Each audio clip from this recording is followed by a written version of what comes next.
Hello, hello. I wanted to come in on this rainy Monday morning where I am at, and I wanted to talk a little bit about props. And so I truly believe that yoga is for everybody. We have to remember too that yoga has 7 branches, and the movement, the asana, is only one. And so being able to breathe and sitting and breathing is another, pranayama is another branch of yoga. But I do believe that there is some sort of form of the movement of the asana that we can use. And now I think it's really interesting when it comes to props, because when we are taking a yoga class, we really should be dropping our ego, right? It really isn't about the ego, how deep can we go, what we look like, any of that. It should be about creating space.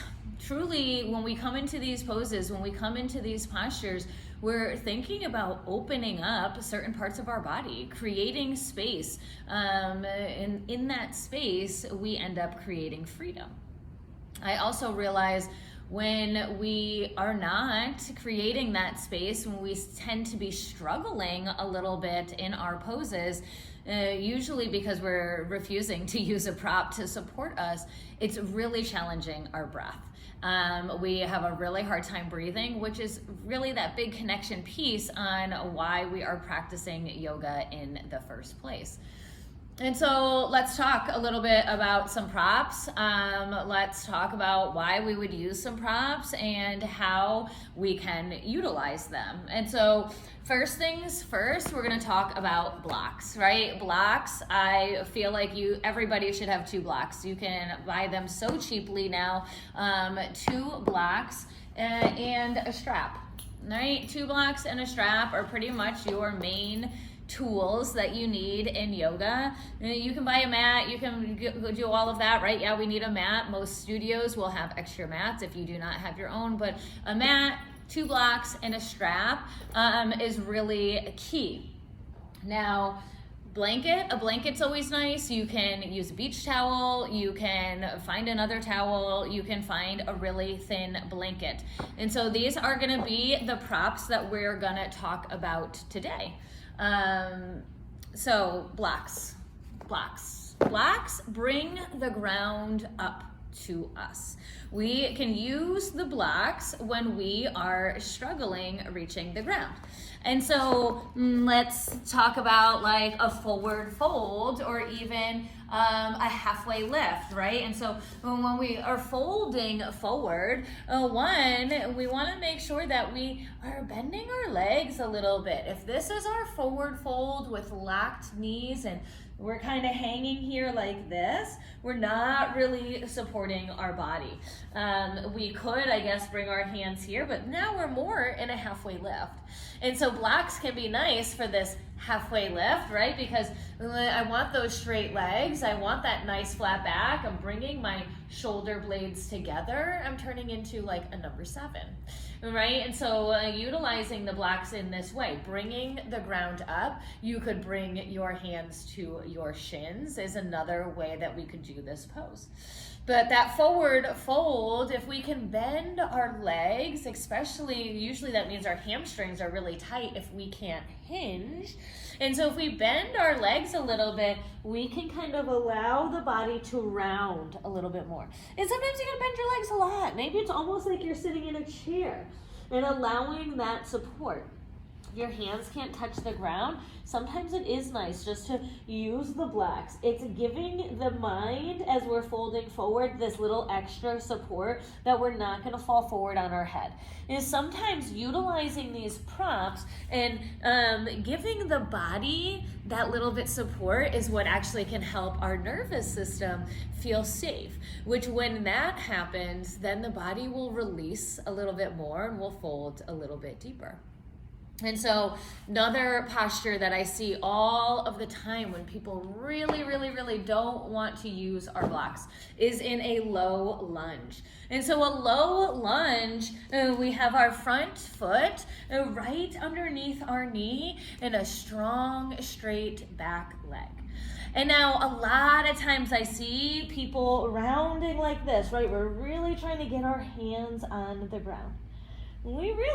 This isn't very much, we're opening this part of the body, but we're missing out on the whole upper part. And so bringing the ground up to us, it helps me open up across my collarbone, right? Again, leading with my heart, is sinking down into those hips. And I just have this nice long line of energy. It really brings more room, more space into the posture. And then of course, right, in yoga, we're always working with our breath. I can't remember who it was not me, but if we can kind of come in at like 60%, maybe 70, we use the breath to go deeper.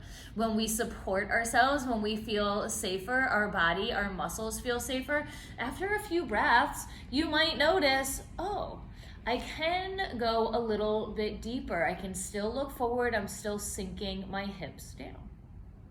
Again, if we started to drop that back leg, utilizing the blocks to rise up, or even utilizing them and walking them back, right? When we're on the ground and we have our blocks with them, it's an extension of our arms as we are bringing the earth up to us. When we're finding this hamstring stretch, when we bring our torso more upright, it gives us a little bit more room. It helps give us a little bit of break on that hamstring. And then as we start to fold, we're gonna intensify the stretch. We're really gonna feel the stretch deeper into that muscle. And so just two nice variations, nice poses on how when we utilize the blocks to kind of bring the ground up to us, it helps the body, the nervous system be like, okay, this might not be my most comfortable situation, my most comfortable posture, but I'm supported, and so then I can relax or surrender a little bit more and find a little bit more space. Now, when we talk about seated postures, one posture really, really nice for these blocks is when we come to a Baddha Konasana, right? Our feet together, our knees out wide. And so when we come into this shape, some people's knees are really floating up, right? And these inner muscles are really tight. And so our body, in a defense mechanism, is keeping the knees up. It's locking these muscles. And so if we can take the blocks and place them underneath the thigh and give the legs something to relax onto, and remember, the blocks turn and they can come to different heights. Maybe you can tuck them more underneath your knees. But when we allow that support, again, it helps open up those muscles. It helps tell the body we are safe, right? And so much of my training, so much of my work recently has been in somatics and working with our nervous system. A lot of people are realizing they can't get any deeper in a posture. They can't lose any weight. They're not sleeping, right? Because we're too much in the sympathetic, in that fight and flight mode, that our body is not resting and digesting. And it's the same thing with our muscles. We're constantly in this state of fear, of defense. Our muscles are really, really tight. And so if we can start supporting them a little bit more, giving them a little bit more time, and then as we work with our breath, as we have some more time, some more space, we can shift them, we can move them, we can go a little bit deeper, a little bit more gently, right? We need to take a little more time, go a little slower. All right, so that's what I'm gonna talk about with the blocks. Let's talk about a strap. Strap is really, really nice. We're gonna use it kind of for our seated postures here, but a strap is really good for bringing length to our arms, making our arms longer. And so if we are sitting up, One posture that I really like to use, and let's use the blanket while we're here too. And so if we're seated and we have so many cushions, so many things that are supporting us in our chairs and our couches, that seated on the ground tends to kind of bring this sort of posture where our pelvis is tucked under and our body is kind of rounding down. What we really want to do is turn the pelvis up and so we can sit up. And so I like to say move your love, right? We all got that cushion, that love there. And some people just rocking and rolling and kind of, you can wiggle a little forward, can help tilt that pelvis so you can sit up a little taller. Some of us, if we might need a little support. And so taking a blanket and bringing it like right on the edge, it's almost like you're sliding off of that blanket, helps it tilts that pelvis. So now when we want to go forward, our body is at least at the starting position of upright, right? Because if we think about starting here, our pelvis tilting down, then going forward kind of looks like this. And so we need to shift that low body, and so then we can come forward. And so now let's talk about that strap. Let me scooch back a little bit.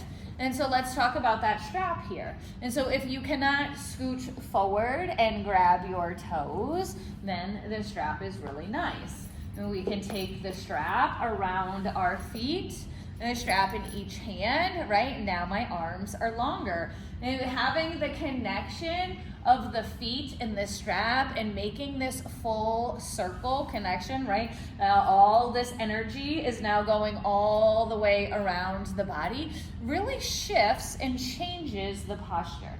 It too is also supporting, we're having a little bit more alignment. We're thinking about a length in the spine, and then we can kind of round it down and breathing through.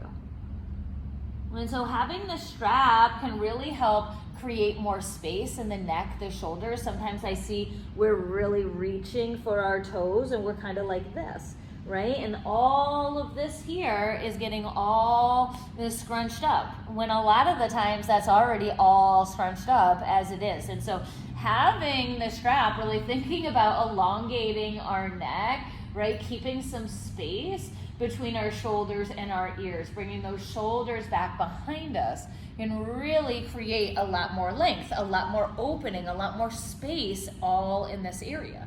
Remember, if we can think about our poses and coming into these poses, and where are we trying to open up? Where are we trying to create a little bit more space? So the strap really is just fabulous for making our arms longer, right? We can do some of these seated arm, or the arm postures, right? Taking our strap behind our back with our one arm and swinging it around so that we can actually grab onto the strap here, really opening up our shoulders. So again, making our arms longer and more accessible if we can't reach fingertip to fingertip. And so utilizing all of these props, one more prop I do want to, so the blanket, the towel, right? We can sit on it. We can roll it up to sit on it to support us that way. Some of us need support in our knees. And so putting a blanket down if we're in tabletop is really good. I do want to talk on that real quick. Another thing that I want us to remember when we are in our tabletops, when we are doing things around our knees, other part, the feet, the ankles help support the knee. And so when we are in a tabletop position and we're on our hands and our knees, depending on your ankles as well, right? Me, traditionally, I have my toes, my feet flat, right? And so, but I am pushing into the tops of my feet. I'm stretching the ankle, which is really good to do. And so I'm pressing down into my feet, and I'm also thinking about my shin coming straight down to the ground.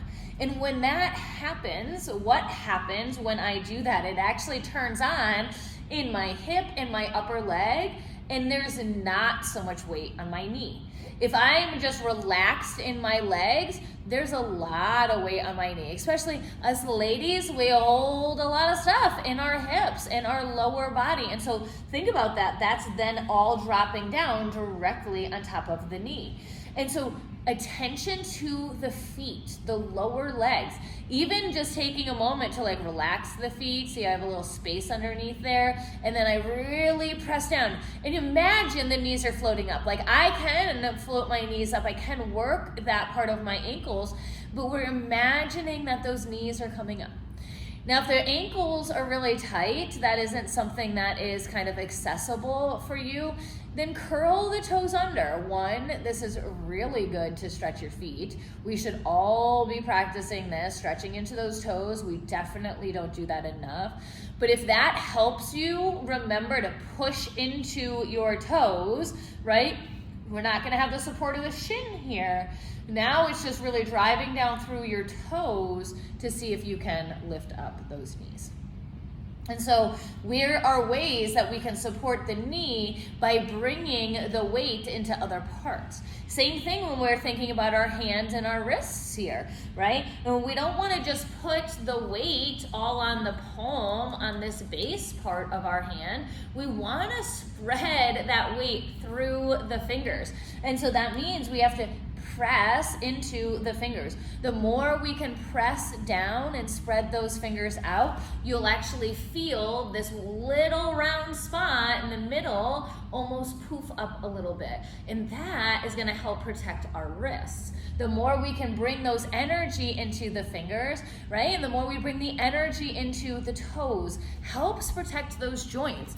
We forget about all of the extremities, but there are reasons for them. And so working the fingers, rolling your ankles, wiggling your toes, kind of doing those little exercises while you're just sitting around is fabulous to keep all of the body working great.